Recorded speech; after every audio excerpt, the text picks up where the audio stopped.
반갑습니다. 예, 오늘도 역시 요한계시록을 강해설교 풀어서 펼쳐서 보여드리겠습니다. 강해설교 시리즈로 오늘 설교 제목은 일곱 나팔. 오늘은 8강이에요. 요한계시록 8장 2절부터 짝짝짝짝 말씀을 전해드릴 건데요. 요한계시록 8장 요한계시록 오늘 강의 설교하기 전에 어제가 스승의 날 5월 15일이었어요.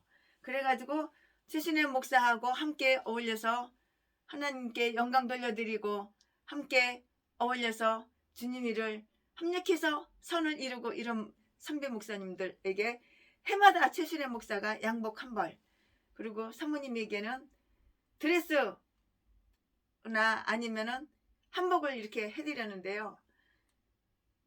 제가 같이 일일이 다닐 수는 없어요. 서울 2대 입구에서 굴레방다리 거기에 양복점 있고요. 드레스 하는 데가 드레스샵이 굴레방다리 쫙 있어요. 그리고 거기 단골로 지정해 놓은 곳이 있어요. 그곳에 가셔서 양복 치수를 재시고 맞추는 거예요. 기성복 아니에요. 그리고 드레스 이렇게 자루 재가지고 가져가시면은 돈은 제가 입금해 드려요. 입금해 드리는데 많은 분들이 신청해가지고 많은 분들이 양복, 남자 목사님들 양복 가져가시고 맞춰서 입고 가시고, 그리고 사모님들은 한복이나 드레스를 가져가셨는데요. 아직도 여의분이 몇 개 좀 더 남았어요. 근데 이제 전화가 오는 분 순서에 한해서 이렇게 다 드려요. 근데 그러나 일면식도 없는 분들, 최신혜를 강사로 초청하지도 않았어. 최신혜와 함께 어울려서 하나님 일을 한 적이 없어. 그런 분들은 해당이 안 돼요. 네, 광고 끝났고요. 그리고 오늘은 일곱 나팔, 오늘 설교 제목은 일곱 나팔. 오늘은 요한계시록 8장 말씀을 전해드리겠어요. 네, 요한계시록 8장 2절부터 6절까지는요 일곱째 봉인의 개봉으로 시작될 그 사건들에 대한 서막이고요. 또한 7절부터 12절, 12절까지는 밀접한 관계가 있는 첫째, 둘째, 셋째, 넷째 나팔이 함께한 그 그룹을 이루고 있고요. 13절에서 잠시 막간이 있은 후에 다섯째, 그 다음에는 넘어가서 이제는 9장 1절부터 12절까지, 여섯째는 9장 13절부터 14절까지, 일곱째는 11장 15절부터 19절까지 나팔이 순서대로 이렇게 환상이 짠짠짠짠짠짠짠 이렇게 이어져요. 다 이렇게 해서 이어져요. 서막 요한계시록 8장 2절부터 6절까지, 그리고 2절, 그리고 내가 보니 하나님 앞에 서 있는 일곱 천사가 있었는데 그들에게 일곱 나팔을 주어졌더라. 그들에게만 일곱 나팔을 주어진 거예요. 그들에게 일곱 나팔이 주어졌더라 이렇게 말씀이 있고요.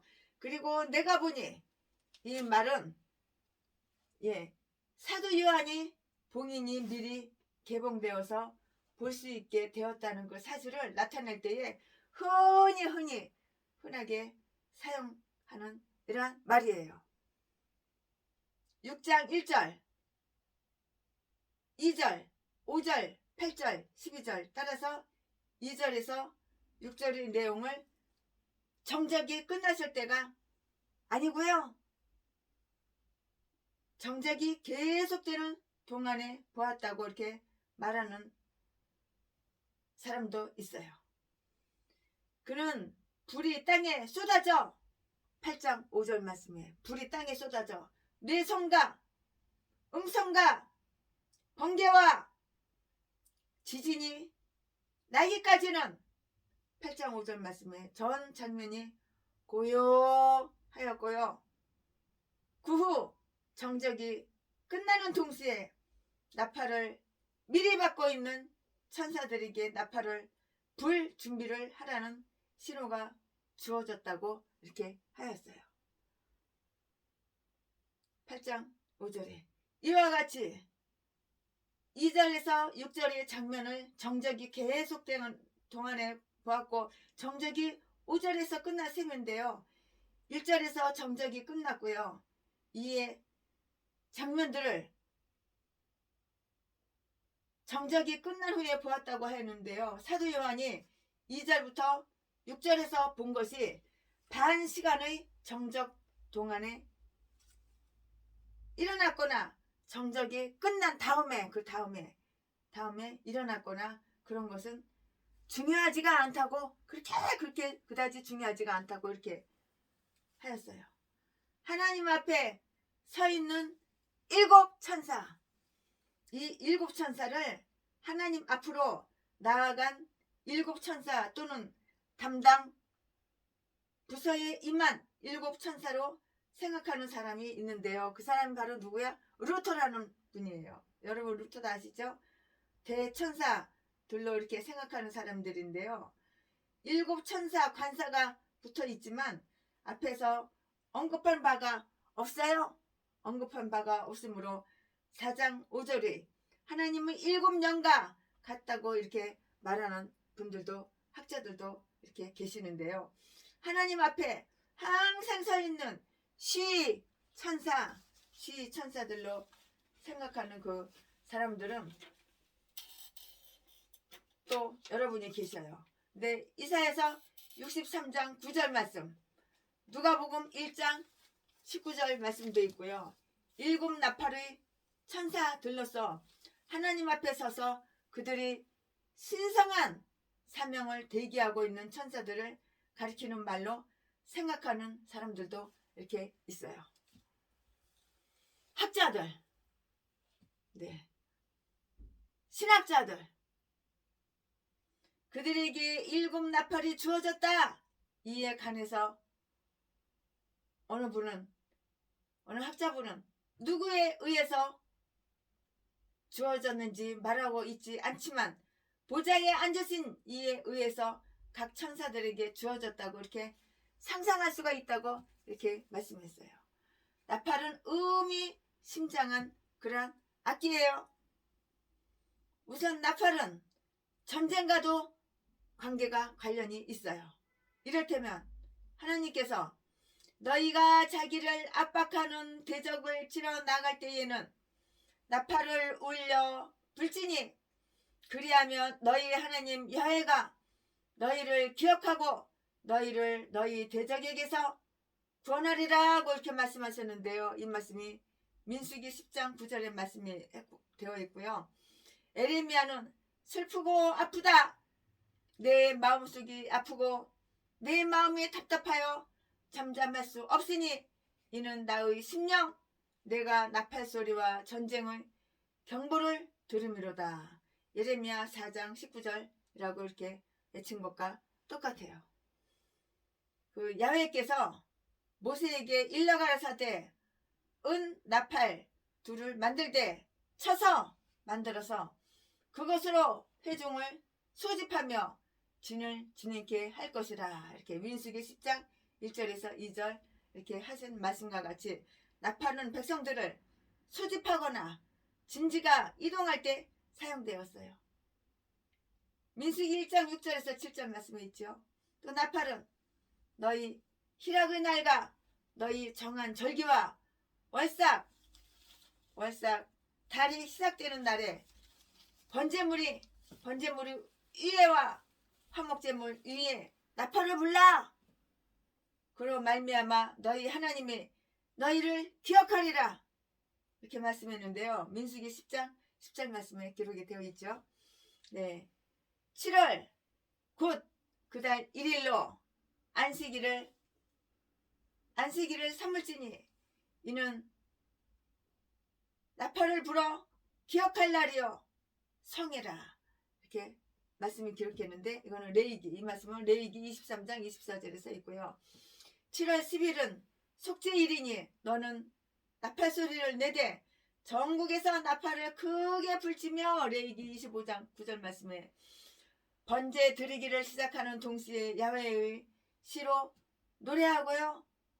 나팔을 불며 역대하 29장 27절과 마찬가지 똑같이 나팔은 큰 축제를 나타내는데 이렇게 사용이 되었어요. 제사장 사두기의 성막 가운데서 기름불을 가져다가 솔로몬에게 기름을 부었어요. 부으니까 이에 양각 나팔을 불고요.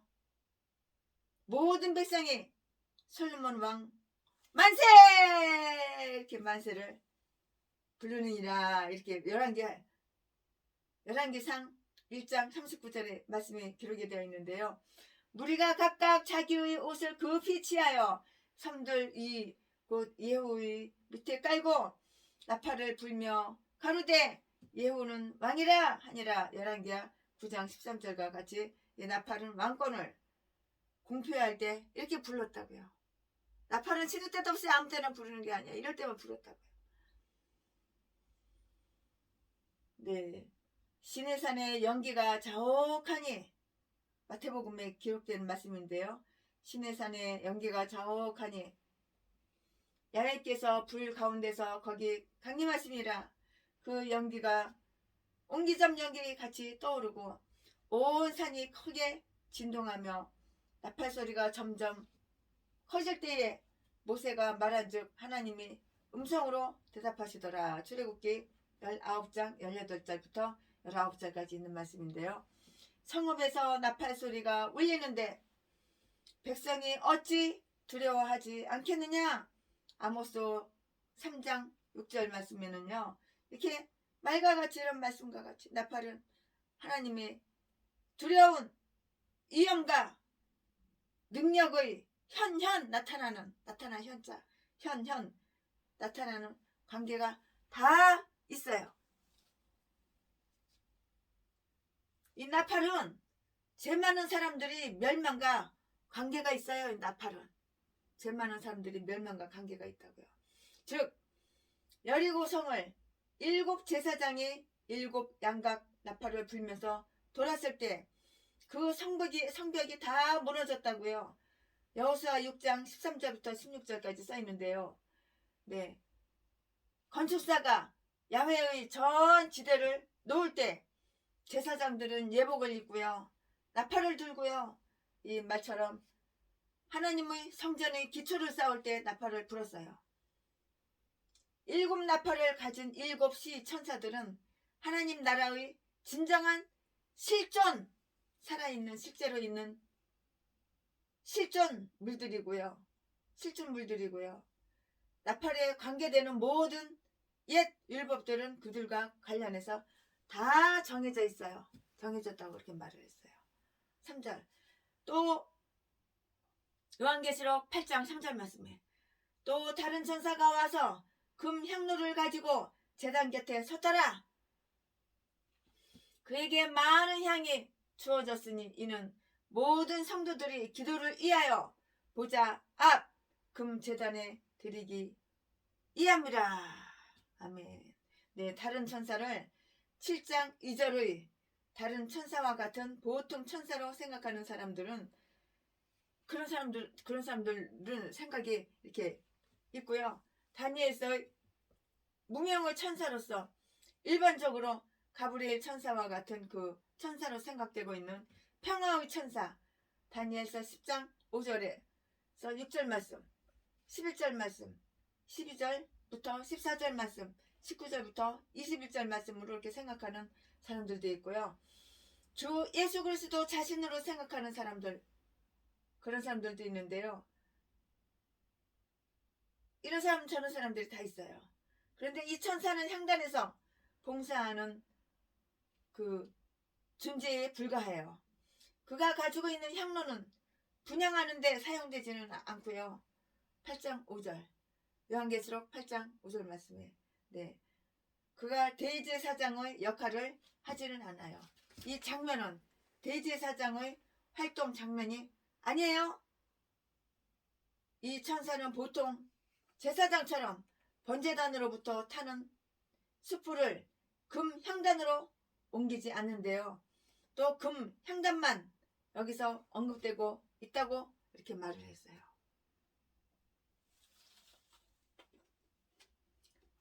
원본이 개작되기 전가 처음이 평화의 천사였을 것인데요.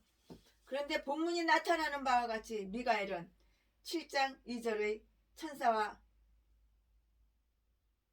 미가엘은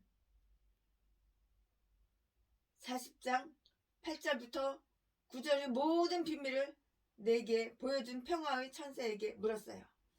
처음 천사는 아주 동정심이 많았어요. 동정심이 많았고요. 결코 노하지 않는 미가엘과 같이 이렇게 구별되고 있는데요.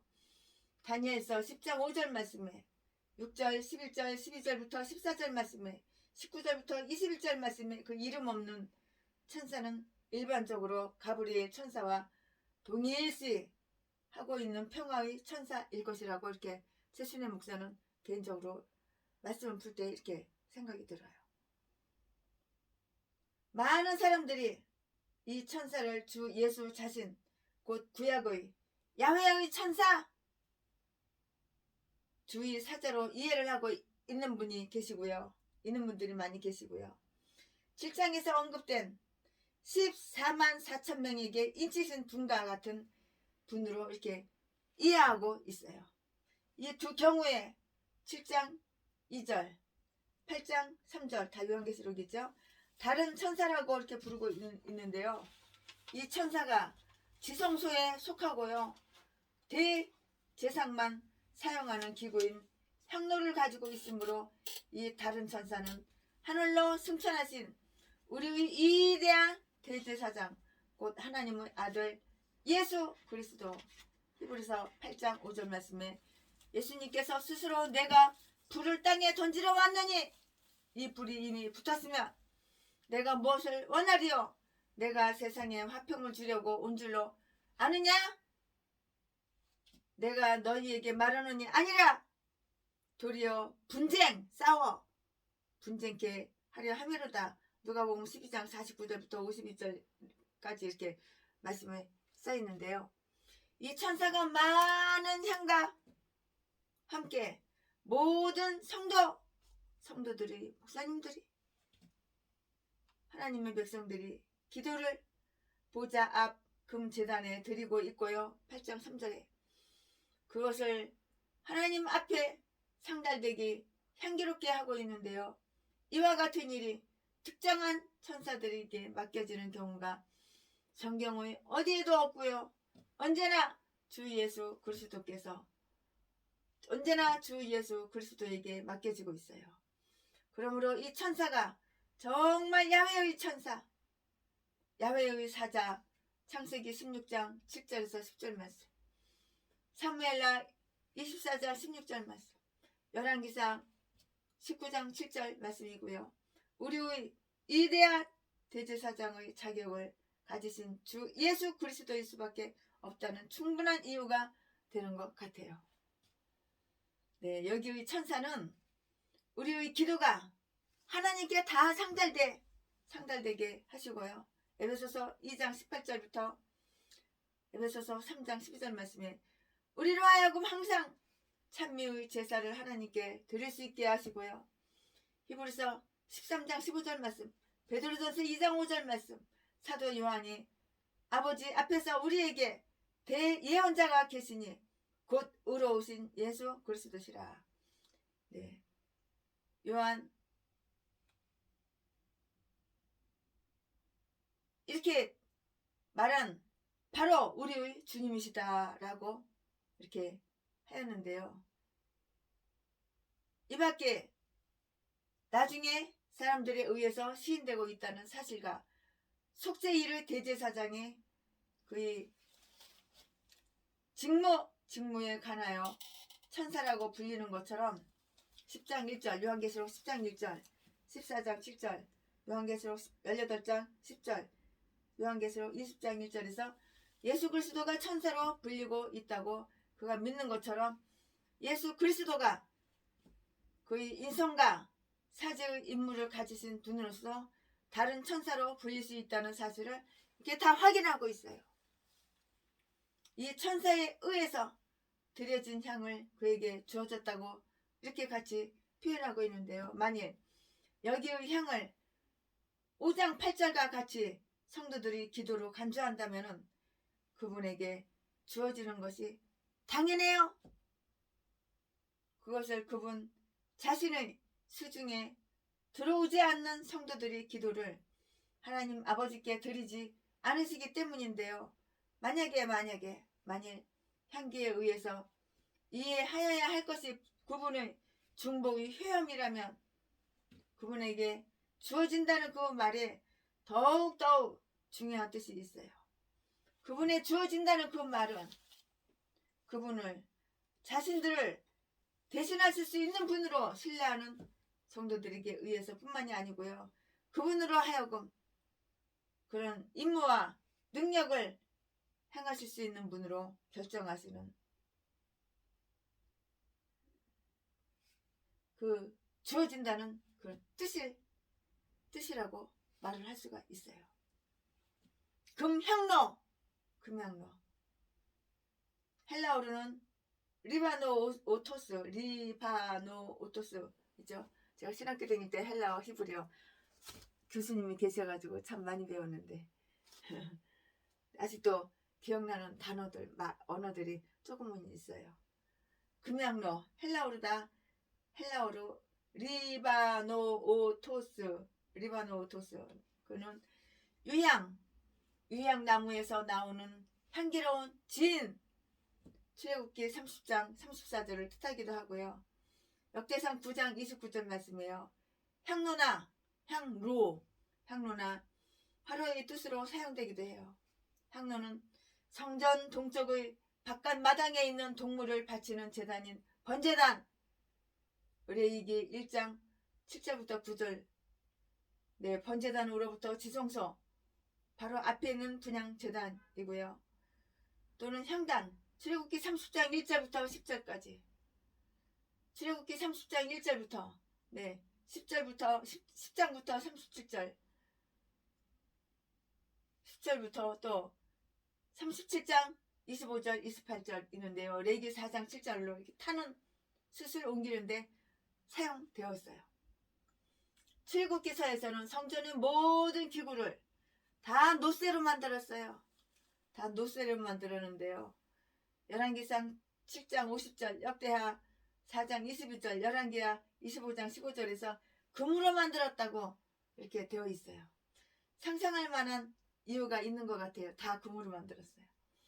그것은 제사장의 지성소에 들어가서 향연 드릴 때에 예배자가 성전의 바깥 뜰에서 기도를 드리는 것이 누가 습관이 없기 때문이라고 이렇게 말을 했어요.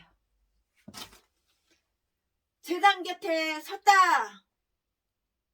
요한계시록에서 제단이 이 7번 6장 9절 8장 3절 5절 9장 13절 11장 1절 14장 18절 16장 7절 이렇게 요한계시록이에요. 이렇게 언급되고 있는데요. 대부분의 주례자들을 보니까는 대부분들 학자들, 대부분 선배, 학자, 목사님들, 신학교 교수, 우리 학교 신대원 교수님들 다 이렇게 말씀을 들어보면은요. 번제단과 향단의 두 제단이 언급되어 있다고 이렇게 주장을 하시더라고요. 번제단이 8장 3절의 후반절과 9장 13절에서 향단이 언급되어 있다고 이렇게 말하는 사람도 있는데요. 번제단이 8장 향단이 이렇게 언급되어 있는데요. 어느 제단인지 결정할 수가 없다고 말하는 그런 분들도 계셔요. 참 이거 요한계시록 풀기가 좀 애매한 데가 참 많아요. 좀 아주 헷갈리고 좀 애매한 데가 많아요. 이거 잘 풀어야 돼요. 이거 요한계시록 말씀은 잘 풀어야지 깜딱 잘못하다가 2단으로 사이로 넘어갈 수가 있어요. 내 생각 다 내려놓고 말씀으로 시작해서 말씀으로 끝나는 거예요. 말씀으로 들어가서 말씀으로 풀어야 돼요. 그리고 말씀으로 끝맺혀야 돼요. 성경에서 더하고 빼고 그런 거는 일체히 있을 수가 없는 거예요. 그러나 오늘 요한계시록 8절, 요한계시록 8장, 요한계시록 8장 1절부터 그 내용으로 판단할 때 요한계시록 8장 3절에 반나절이 재단도 향단이고요. 그것을 다시 3절 후반에서 보자 앞 금재단과 같이 부연하고 있는 것도 볼 수가 있고요. 재단이 있고요. 하나님 예배에 사용되는 것이 배열되어 있는 그 성전으로 묘사되고 있는 하늘에서 그 다른 천사가 재단 곁에 선 것은 지극히 당연해요. 재단은 그가 성도들의 기도를 바치려 할 때 서는데 적절한 곳이었고요.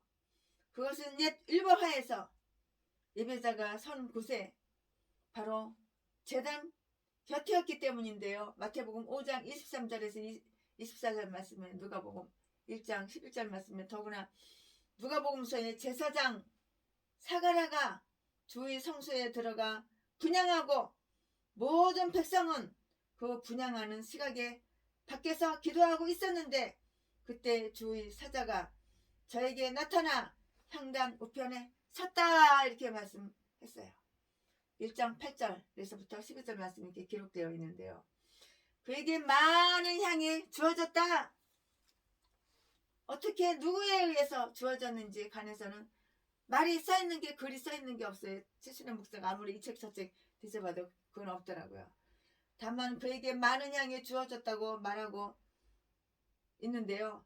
향단으로부터 모든 성도들이 기도들이 향연처럼 이미 올라가고 있다고 하는 이 향기로운 연기의 분량을 크게 증대시키기 위해서 훨씬 많은 향을 이런 기도에 첨가하는 일이다 라고 이렇게 써 있어요. 네. 여기에 그 의식이 대제사장의 번제단으로부터 향로에 타는 수풀을 취하고요. 두 손에 곱게 간 향을 채워서 분향하는 속죄일. 네, 대제사장이 유일하게 지성소에 들어가서 속죄 제물을 드리는 날에 그 의식과 비슷하지만 구약의 보통 의식과는 유사하지가 않아요. 속죄일의 속죄일의 제사장의 향을 지성소 앞의 방으로서 떡상, 촛대, 향단이 있는 곳, 그 안에 향단 이거 아니고요. 지성소 안의 중국계 앞에 드렸으므로 여기의 의식이 속죄일의 의식과 부분적으로만 비슷할 뿐이고요. 레위기 16장 12절 말씀에 민수기 16장 46절에 이렇게 말씀이 기록이 되어 있는데요. 부분적으로만 이렇게 되어 있다고요. 이는 모든 성도들이 기도를 위하여 보자 앞 금제단에 드리기 위함이라. 이 말은 다른 천사에게 많은 향이 주어진 그 이유를 밝힌 말로서 모든 성도들이 기도와 함께 보자 앞 금제단에 드리기 위해서 많은 향이 다른 천사에게 주어졌다는 뜻으로 생각되기가 아주 쉬운 그런 말이에요. 네, 그러나 이 말은 모든 성도들이 기도를 아주 향기롭게 하기 위해서 많은 향이 다른 천사에게 주어졌다는 말인데요. 에베소 5장 2절 말씀에 빌립보서 4장 18절 말씀에 기도를 위하여 그 해석에 따라서 기도 가운데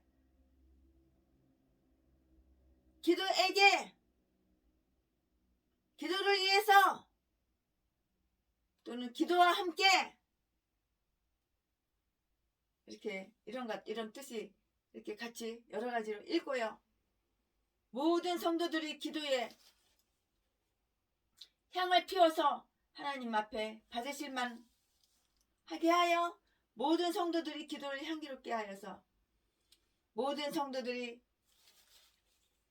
기도에 청가하여 이런 뜻으로 이렇게 해석을 한번 해보겠습니다. 이 말에는 뭐뭇을 위해서 뭐뭇과 함께 저희 성공의 조력자로서와 같은 복합적인 뜻이 있는데요. 이런 향이 부유하게 하고요. 촉진시키기 위해서 기도에 이르고요. 기도에 첨가된 그 향은 기도로서 바쳐져요. 향은 기도에게, 그리고 기도와 함께 기도를 위해서 주어진다, 이렇게 말했어요. 모든 성도의 기도는 순교자들만의 기도가 아니에요. 순교자들만 기도하는 것이 아니라고요. 요한계시록 6장 9절 말씀에 모든 성도의 기도, 요한계시록 7장 4절부터 8절 말씀에 14만 4천 명의 그 기도를 가리키는 말로 생각하는 사람들도, 그러한 학자들도 계시고요. 순교자들이 보복을 갈구하는 절규가 가장 큰 소리이고요. 모든 성도들의 기도가 그에 합친다고 이렇게 말하는 사람들도, 그런 학자들도 계시더라고요. 일반적인 뜻으로 모든 성도들이 기도를 생각하는 사람들도 있는데요. 모든 성도들이란 그 말에 아무런 어려움이 없다, 그들은 처음부터 끝까지의 지상의 성도들이다 라고 이렇게 하였고요. 네, 곧 이스라엘 사람들이 기도할 때 모두 함께 기도하지 않고요. 회당 또는 집회, 따로따로 기도를 따로따로 하는 거예요. 즉 먼저 한 그 회당에 기도하고요. 그 다음에 다른 회당에 기도를 해요. 그리고 모든 회당에 그들이 기도를 끝냈을 때 기도를 통할하는 천사가 모든 회당에서 드린 그 모든 기도를 나누고요. 면류관으로 만들어서요. 모든 육체가 당신은 면류관으로서 나오리이다, 당신께 나오리다, 이렇게 번역을 이렇게 삐딱하게 엉터리로 번역하고 있는 사람도 있더라고요.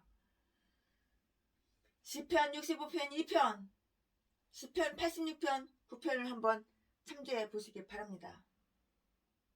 또한 이사야서 49장 18절에 내가 반드시 그 모든 무리로 면류관으로 삼아 쓸 것이니라, 우리말 성경에는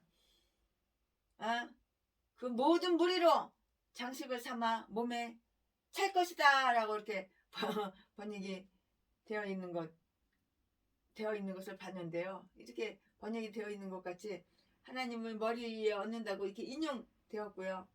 또한 그는 이스라엘 사람들은 저희 무리의 기도를 통할하는 한 천사가 있다고 이렇게 말을 하는데요.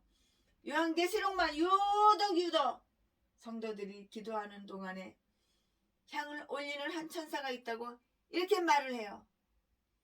그 천사의 분향과 땅 위의 성도들의 기도는 동시에 똑같이 일어나요. 따르고 밥 없어. 동시에 똑같이 일어난다고요. 그러나 성도들의 기도는 그 천사로 말미암아서가 아니고요. 예수 그리스도로 말미암아 하나님께 받아들여진다고 이렇게 말씀해요.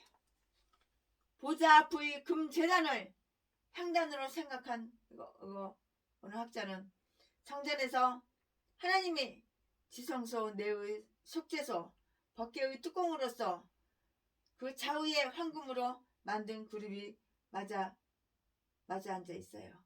이게 바로 속죄소예요. 속죄소가 뭐냐고? 법궤의 그 뚜껑으로요, 왼자 오른우 좌우에 황금으로 만든 그룹이 맞아 앉아 있어요. 이게 바로 법궤소라고요.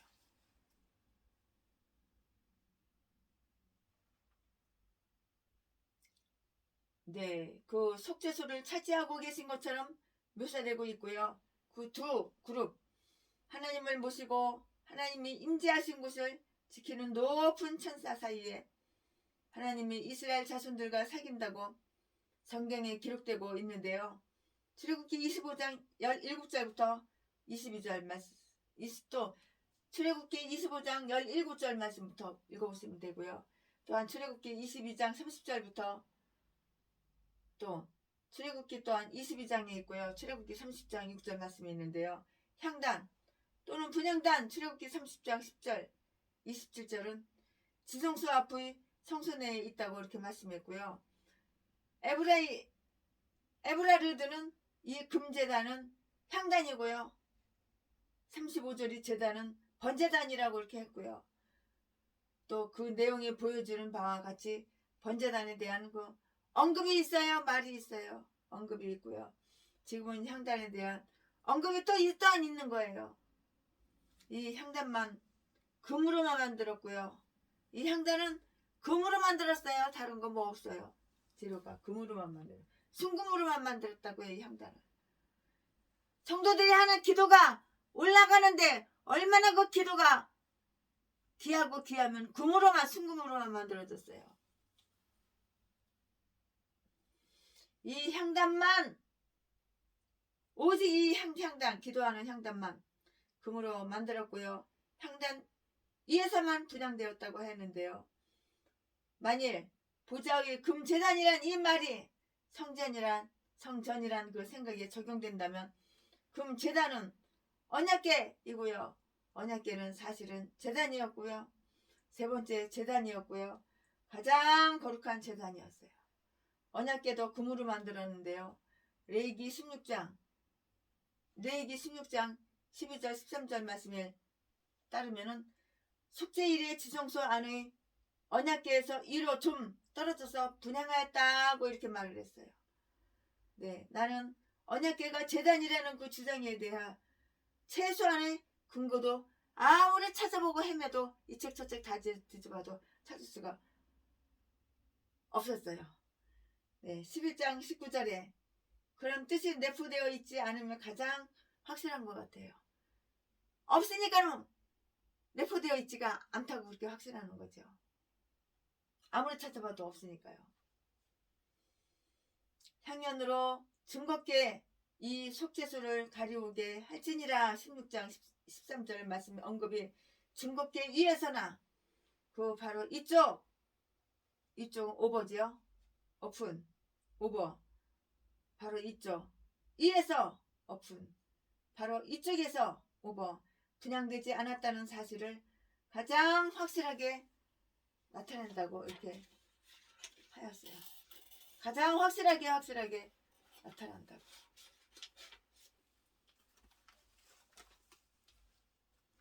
있으면 나타나야지. 없으면 나타날 수가 없고 이 말씀은 있으니까는 확실하게 나타나는 것이에요. 4절 요한계시록 8장 4절 말씀에 그리고 향연이 성도들이 기도와 함께 그 천사의 손으로부터 하나님 앞으로 올라갔느니라. 아멘. 네, 구약성경에 따르면 제사장이 성전 동쪽 성소 바깥마당에 있는 그 번제단 출애굽에서 타는 그 숯불을 향로에 채우고요. 소정의 향, 조그만 향, 아주 작은 향 출애굽기 30장 34절부터 35절 말씀을 두 손에 채워지고 지성소 안의 속죄소 앞에 드리워진 희장 출애굽기 26장 31절부터 33절 앞의 성소 안에 있는 분향단 출애굽기 26장 33절 출애굽기 40장 5절에 들어가서 분향하였는데요. 네, 분향은 기도의 상징이었으므로 향연으로 속죄소를 가리운 것은 가장 거룩하시니까 죄를 보지도 않고 죄인에게 성노가 터지지도 않게 하고요. 속죄 제물의 피로 그 제물을 바치는 영혼을 자비롭게 받으실 만한 하게 하기 위해서 하나님의 영광을 그분에게 드리는 기도로서 상징적으로 가리우는 일이었어요. 사람은 하나님을 볼 수가 없어요. 사람이 하나님을 보면 바로 죽는 거야. 사람은 하나님을 볼 수가 없어요. 출애굽기 33장 20절 말씀 출애굽기 33장 20절 말씀 22절부터 23절 말씀 디모데전서 6장 16절 말씀 하여간 이 향은 지극히 거룩한 것이었고요. 출애굽기 30장 36절 37절 말씀. 제사장 아론의 야훼 앞에서 분향하여 향연으로 증거께 이후 속죄소를 가려야만 죽음을 면할 수가 있었는데요. 레위기 16장 13절 말씀. 그러면 그토록 거룩한 향의 실제는 과연 무엇이니까요? 무엇이냐고 뭐냐고. 에베소서 5장 2절 말씀에. 네, 성도들의 기도는 이보다 훨씬 더 전에 올라갔어요.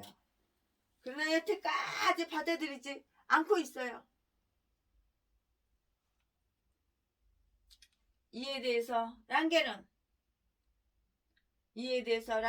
그 신학자는 지상에서 드리는 기도와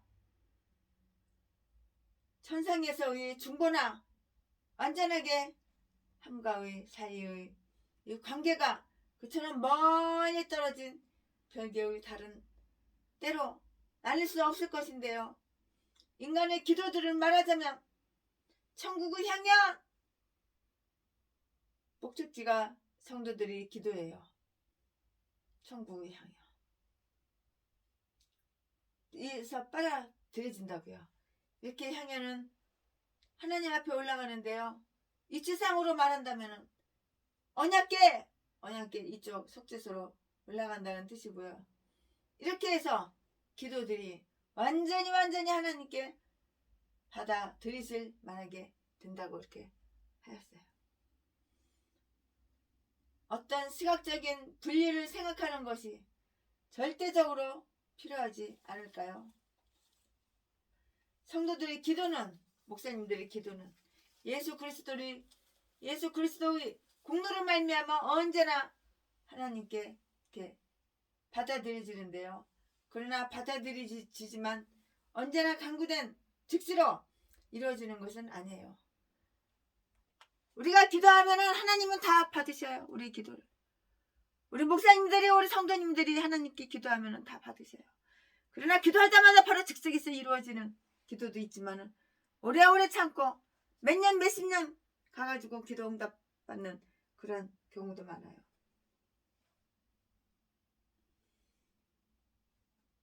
인간의 기도를 말하자면 천국을 향연 성도들이 기도에 의해서 빨아들여지는데 이렇게 향연은 하나님 앞에 올라가요. 이치상으로 말하자면 언약궤 이쪽 속죄소로 올라간다는 뜻이고요. 이렇게 해서 기도들이 완전히 하나님께 받아들이실 만하다고요. 하나님께서 이렇게 우리 기도를 받아들이실 만하다고요. 어떤 시간적인 분리를 생각하는 것이 절대적으로 필요하지 않을까요? 성도님들의 기도는 예수 그리스도의 공로로 말미암아 언제나 하나님께 받아들여지는데요. 그러나 받아들여지지만 언제나 강구된 즉시로 이루어지는 것은 아니고요. 비록 하나님 뜻 안에서 주어지는 때일지라도 땅 이의 모든 전투하는 기회가 오랫동안 날마다 오를 하나님의 성취를 기도하여 왔는데요. 이 기도의 목적이 달성이 지연되어 왔다고요. 요한계시록 6장 10절 말씀에서 11절 말씀, 이런 기도들은 어떤 의미에서 예수님에 의해서 모아졌고요.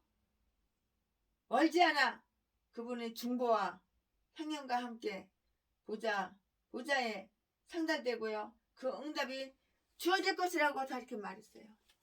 기도하면 다 응답이 다 주어지는 거야. 향연이 그 천사의 손으로부터 하나님 앞으로 올라갔느니라 이렇게 말씀했는데요. 앞으로 3절에 따르면 천사가 향을 금제단 곧 향단에 드린 것으로 생각해야 하고요. 향연이 금제단으로부터 하나님 앞으로 올라갔다고 이렇게 말해요. 오를 것 같은데요. 그 천사의 손으로부터 올라갔다고 말하고 있는 것은 그러면 이유가 뭐냐고요? 그 까닭이 뭐냐고요? 5장 8절에서도 24 장로들이 향 성도들의 기도 24 장로들이 가득한 금대접을 가졌다고 말하고 있으므로 성도들의 기도가 24 장로들이나 그 천사의 손을 거쳐서 하나님께 드려지는 것을 해석하기 이렇게 쉬워요. 하나님께 드려지는 것으로 해석되기 쉽다고요. 이렇게 해석되어지기가 쉽다고요. 요한계시록 이게 이 말씀이. 네. 이에 관해서 머리는 향과 기도가 하나님 앞에 상달하였는데요. 향과 기도가 그 천사의 손으로부터 올라갔다는 그 사실에 주목해 보자고요.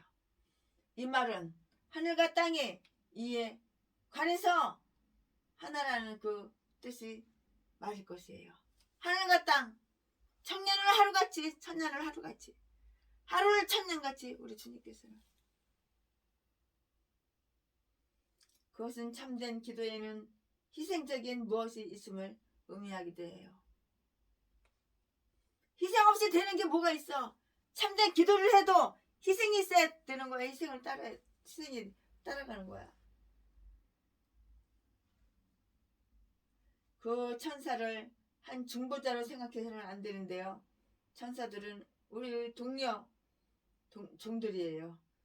요한계시록 19장 10절 22장 9절 요한계시록 22장 9절 말씀 이렇게 하는데요. 네, 심히 많은 연기로 되어 위로 올라가는 이 첨가된 모든 향은 교회를 위한 예수 그리스도의 중보를 나타내고요. 이 향은 교회의 기도에 능력과 표현을 더해주고요. 주께서 받으실 만하게 기도의 향기로운 향기를 증대시키는 것이라고요. 아멘.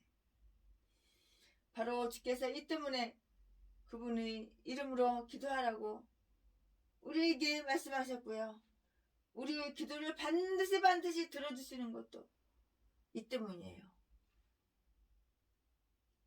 이것 때문에 우리의 기도를 반드시 하나님께서는 응답해 주시고 다 들어주신다고요.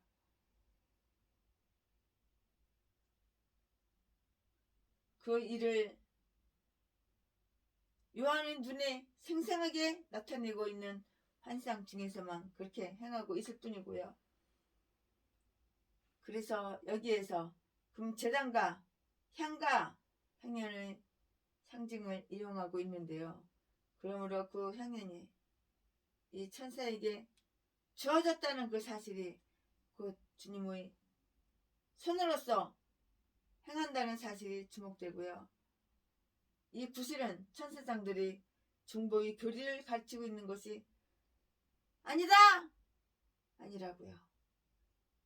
그 다음에 3절 4절 요한계시록 8장 3절 4절 말씀에 말해주고 있는 그 천사의 활동은 로마 가톨릭의 교리와 같은 뜻이 천사의 중보론을 확정하고 있는 것은 결코 아니에요. 로마 가톨릭 성당 가톨릭 여기는 이단이고 사이비야. 하나님 말씀하고 달라. 이 경우에 천사에게 돌려진 역할이 5장 8절이 24 장로들에게 돌려진 역할과 같이 결코 중보자의 역할이 아니고 종의 역할인데요. 그러므로 십자가 성도들이 기도해 주는 향이 처음부터 그에게 주어졌던 것은 아니라고요.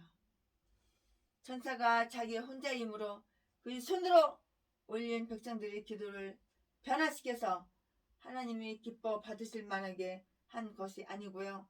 성도들의 기도는 천사의 어떠한 도움이 없을지라도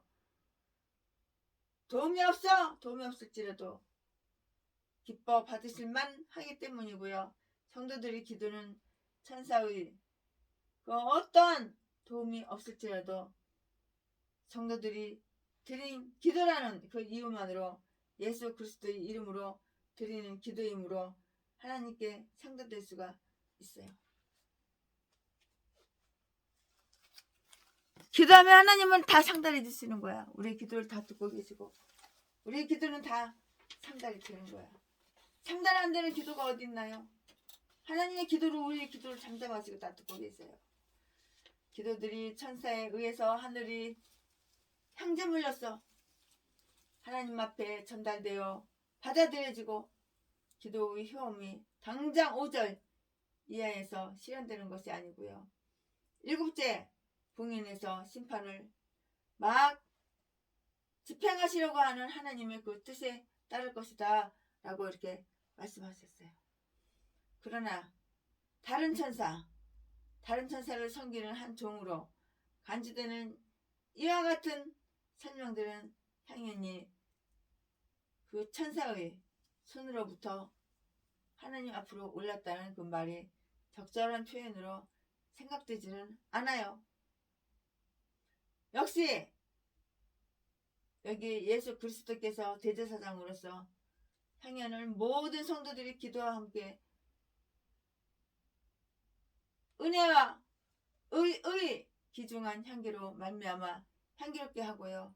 신성한 불로 깨끗하게 하여 하나님 보좌 앞에 그 금 제단에 다 이렇게 드리신다고요. 성도들이 기도들 중의 하나도 망각하거나 상실되는 일이 전혀 없어요. 예수 자신의 성도들이 기도들을 부끄럽게 하시지 아니할 뿐더러 우주에서 가장 높은 제단에 드린다고. 주님은 성도들의 기도를 자신에 의해서 인정되기 위하여 드리시는데요. 성도들의 기도들이 영원히 만족시킬 수 있는 실행할 준비가 최종적으로 다 된 것을 보시고 성도들이 오랜 이전의 기도들이 생기될 때가 다 찼기 때문인데요. 지금 하나님 아버지께 드리신다라고 이렇게 말을 했어요. 상징 전체의 뜻은 여기서 초들고 있을 때에 장차 일어날 임박한 사건들에 대한 교회의 불안 때문에 자연히 기도 열심히 하게 되었다는 사실이라고요. 그 천사가 향로를 취하여 그것에 제단불을 채워서 땅에 던졌더니 내성과 음성과 번개와 지진이 일어나더라. 네, 이제부터는 5절 말씀 가지고 말씀을 강해석이 할 거예요. 지금부터는 5절 말씀이요.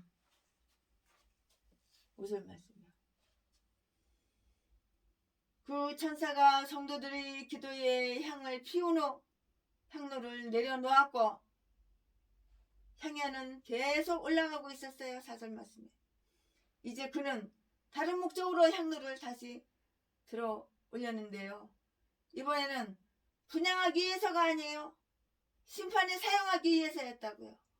이것은 이 재물용 용기에 마땅히 속하는 역할이 아니다라고 이렇게 말을 했는데요. 또한 그 천사가 그의 향로를 그의 내용물을 쏟은 후에 제단 위에 내려놓았고 3절 향연은 그동안 위로 올라갔는데요.